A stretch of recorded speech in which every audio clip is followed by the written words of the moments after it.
a Phalaenopsis with beautiful flowers and variegated foliage. Tune in to find out how I take care of this Phalaenopsis Sogo Vivien.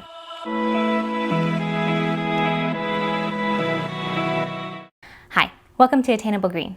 I'm Jess, and today we're going to be talking about this Phalaenopsis Sogo Vivien. This plant is also known as the Doritaenopsis Sogo Vivien. This is going to be a Care Collab video with several other YouTubers, and we're going to talk about how we take care of this plant in our different environments and setups. If you have this plant and you're interested in joining along, please use the hashtag Care Collab and make a video of your own. The other channels that are participating are Nicole Deanna, Simply Orchids, Karen's Orchids, Ninja's Orchids, and Danny's Orchid Journey. So let's begin. I have the Sogo Vivien for a couple of months now, and this one is a replacement plant from the one I had previously.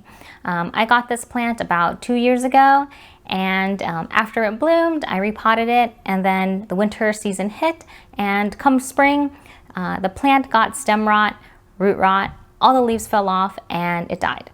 So because this plant is so beautiful and stunning, I just had to get a replacement. So I picked one up about 3 months ago, and so far it's been doing great. I've definitely learned from my mistakes from the previous plant, so hopefully this one will fare much better. So to begin, I grow this plant strictly indoors on a west-facing windowsill.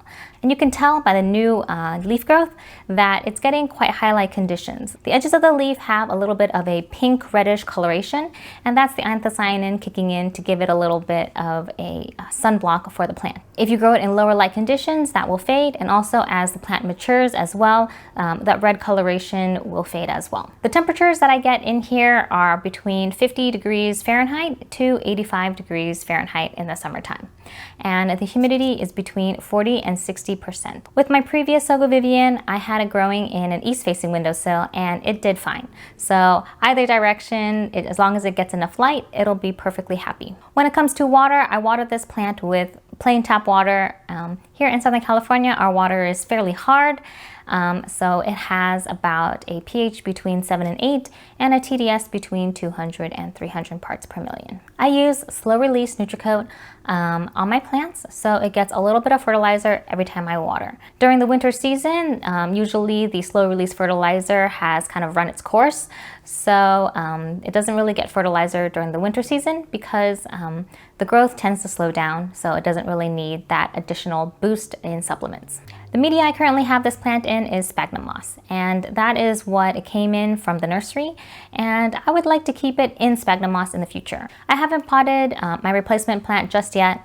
It's still in its original nursery pot with its original moss, and so far it seems quite happy. If the media starts to smell funny or look weird, or just overall the plant doesn't seem to be doing well, then I will change out the media. In my previous attempt, I did repot this plant in a bark mix, and it didn't seem to do as well. I wasn't able to maintain the watering schedule for a plant in bark, and so I think in the future I'm going to stick with sphagnum moss, because during the summer season these plants dry out fairly quickly, and I don't want to water it all the time. I noticed that for the phals I have planted in a bark mix, I'm watering it about every other day currently in the summertime. So that is quite an intensive schedule.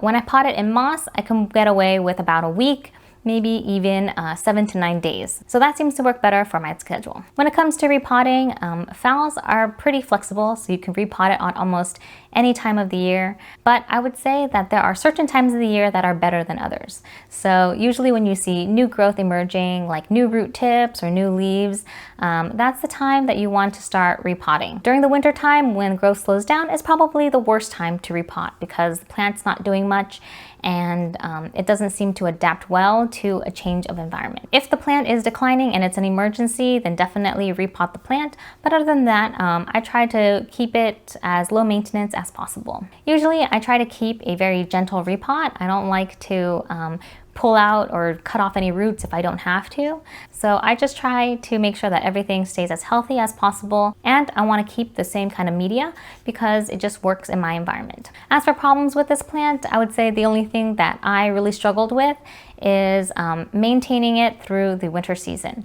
During the winter season, things slow down and the temperatures definitely get cooler, and so I need to back off on my waterings at that time so that the roots don't have a chance to rot or have other issues. Previously, I just kept watering my plant fairly regularly, and I didn't take notice that the plant actually had too much water. It was wet for a long time, it didn't have a chance to dry, and that's not a good sign when the temperature is below 60 degrees Fahrenheit. So my main problem was probably overwatering during the winter season, and right now, because it's summertime, I'm trying to keep up with the waterings as much as possible.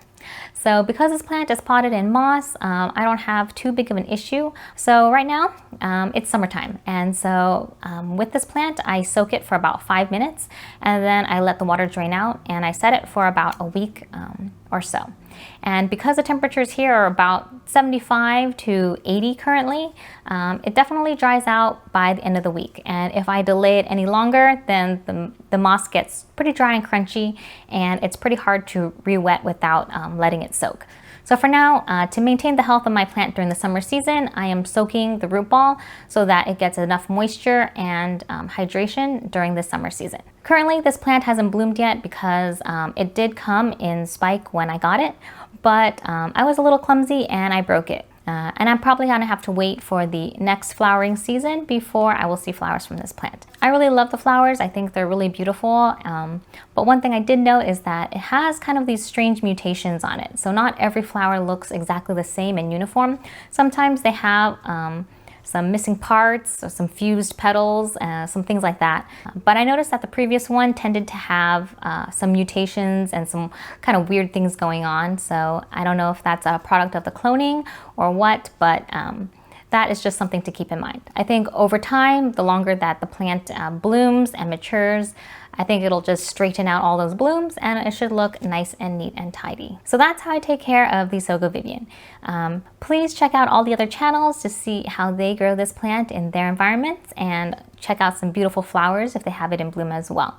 Thank you so much for watching, and I'll see you in the next episode. Bye!